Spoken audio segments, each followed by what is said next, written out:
Natumaini wewe ni mzima wa afya na nikukaribisha tena kwenye UDOM Podcast. Ni Jumaa tulivu ambapo tunakutana. Jina langu mimi ni Sheshe Urban na leo nipo na Dr. Julius Ntwenya ambaye ni mhadhiri mwandamizi kutoka Shule Kuu ya Uuguzi na Afya ya Jamii, lakini pia ni kaimu mkurugenzi wa kurugenzi ya shahada za uzamili, yani Directorate of Postgraduate Studies ya Chuo Kikuu cha Dodoma. Karibu sana kwenye UDOM Podcast. Na kushukuru sana. Tunafurahi sana uwepo wako hapa. Tutazungumzia mambo mengi. Najua watu wengi tunajua tukisikia hizi shahada za uzamili tunawaza PhD na master, lakini najua kuna vingi ambavyo vipo ndani ya hizi shahada za uzamili ambavyo watu wengi hatuvifahamu. Tutavizungumzia vingi siku ya leo. Lakini kwa kwanza tu kwa ufupi natamani tuelezee kurugenzi ya shahada za uzamili imejikita kwenye masuala yapi ya msingi? Asante sana. Kurugenzi ya shahada ya uzamili ya Chuo Kikuu cha Dodoma ina jukumu la kuratibu shughuli zote za uendeshaji wa mafunzo kwa wanafunzi ambao wamekuwa wamedahiliwa katika chuo chetu katika kurugenzi mbalimbali ndaki na shule kuu. Kwa hiyo shughuli zote za uratibu wa mafunzo haya zinafanywa na kurugenzi hii. Hii ni pamoja na suala la udahiri wa wanafunzi, ufuatiliaji wa maendeleo yao ya kujifunza na utoaji wa tuzo mbalimbali. Kwa hiyo kwa ujumla ndo shughuli ambazo zinafanywa na kurugenzi hii. Na kurugenzi ya uzamili, ya shahada za uzamili kutoka Chuo Kikuu cha Dodoma. Ni sasa ni zipi hasa hizi, kuna programs gani ndani ya hizi shahada za uzamili? Ni hizi mbili tu kama wengi ambao tunajua, au utuelezee kidogo ni ipi, inaanza ipi, inafuata ipi, inatoka ipi? Nashukuru sana. Chuo Kikuu cha Dodoma ni chuo ambacho tunasema ni chuo comprehensive. Kwa maana ya kwamba ni chuo ambacho kina fani nyingi.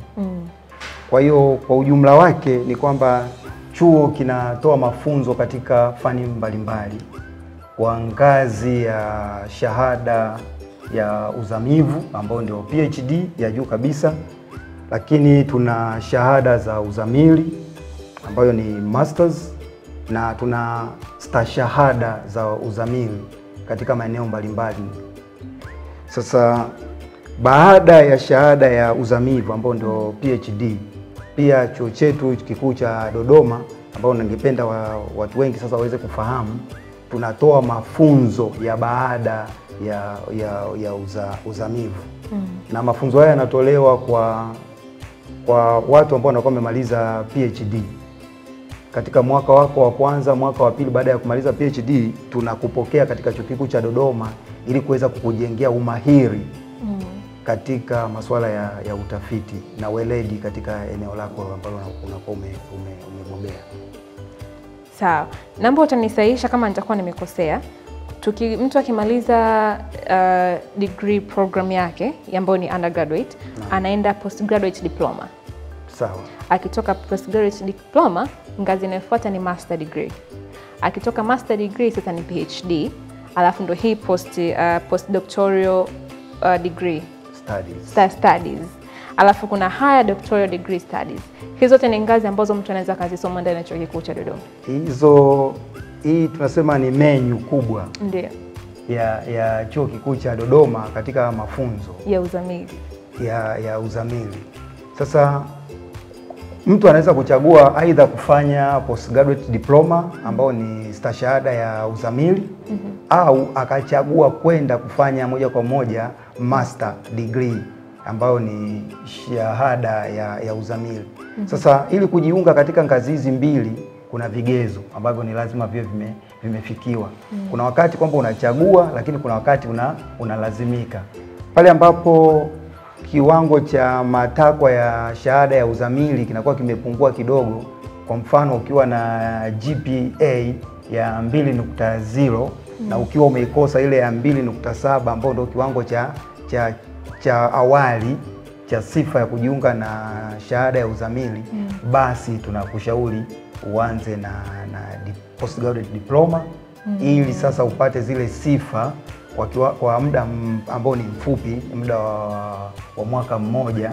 Ukiwa umefanya zile units 90 unakuwa sasa una sifa ya kuendelea kufanya masters. Okay, sawa. Mpaka sasa mna wanafunzi wangapi wa shahada za uzamili?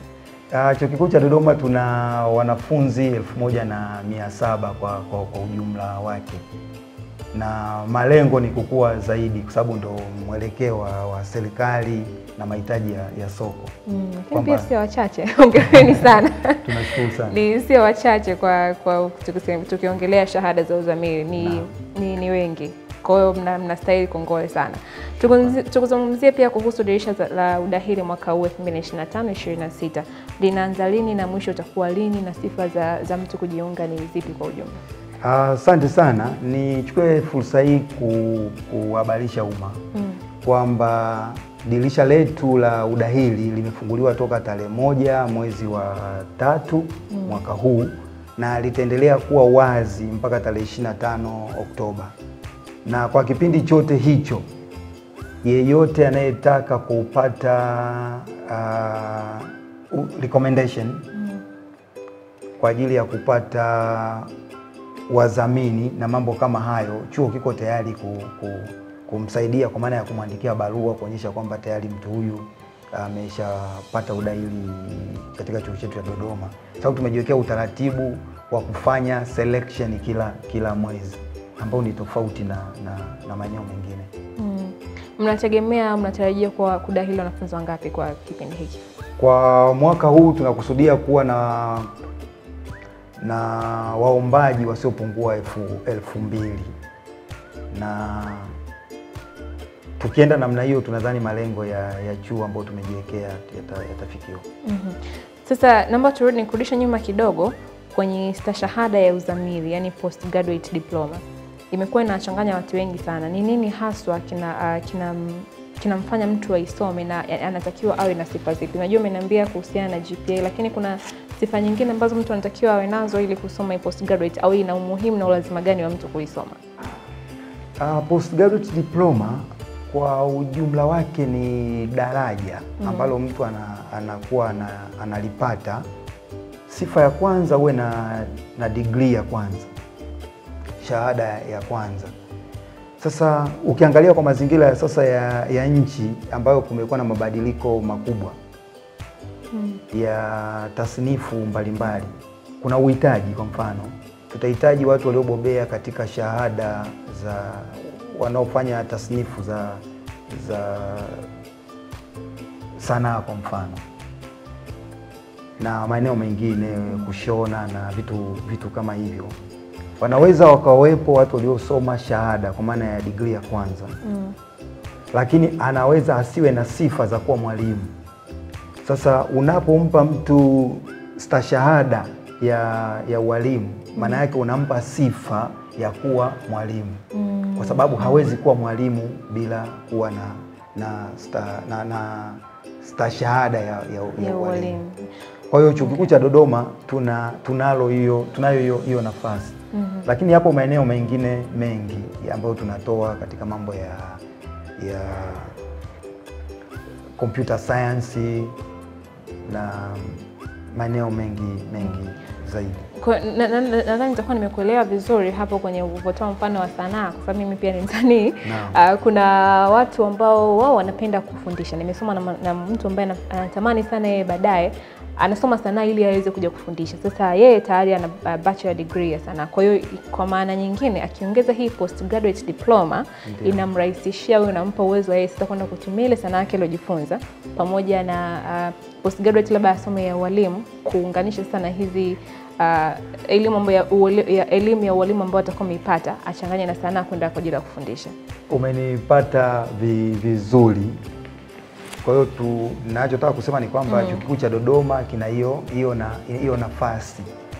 Kwa hiyo kwa watu wanaotaka kujifunza kwenye hiyo ngazi ya shahada ya ualimu, karibuni sana ili muweze kuipata hiyo fursa.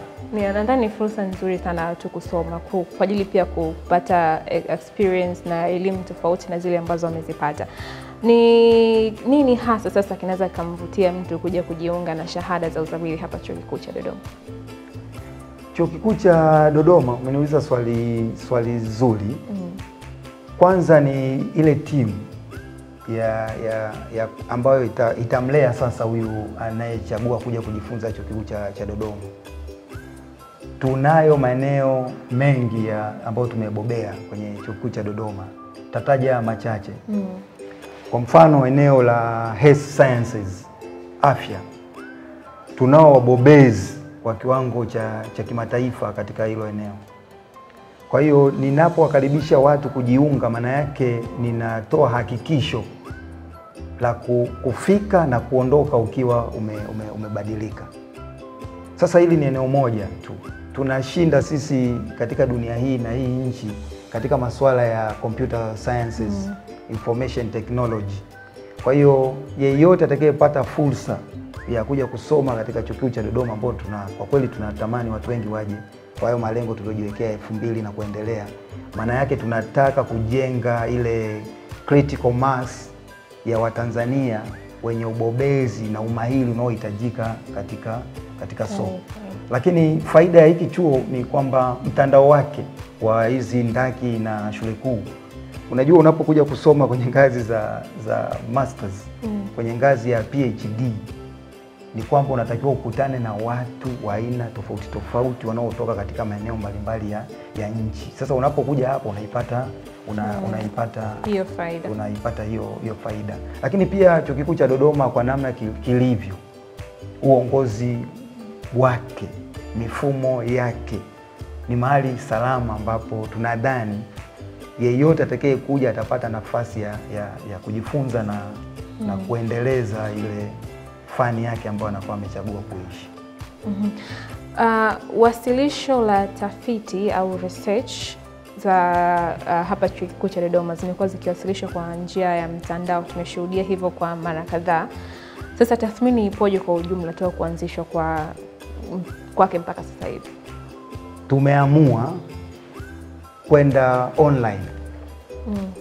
Kwanza kuthibitishia umma kwamba chuo kikuu cha Dodoma tunafanya mambo yetu kwa uwazi. Wanaokuja kusoma ni pesa za umma wa Watanzania. Ni pesa za umma wa dunia hii. Kwa hiyo walaji ambao ndio watumiaji wa mwisho ni muhimu sana wakajua mambo ambayo yanafanyika katika vyuo vikuu. Sasa tathmini haraka ambayo tumeiona ni kwamba feedback imekuwa ni nzuri sana kutoka kwa wateja wetu. Wanasema jamani, sasa vyuo vikuu tulizoea mmejifungia huko, sasa tunatambua mambo gani mnayafanya.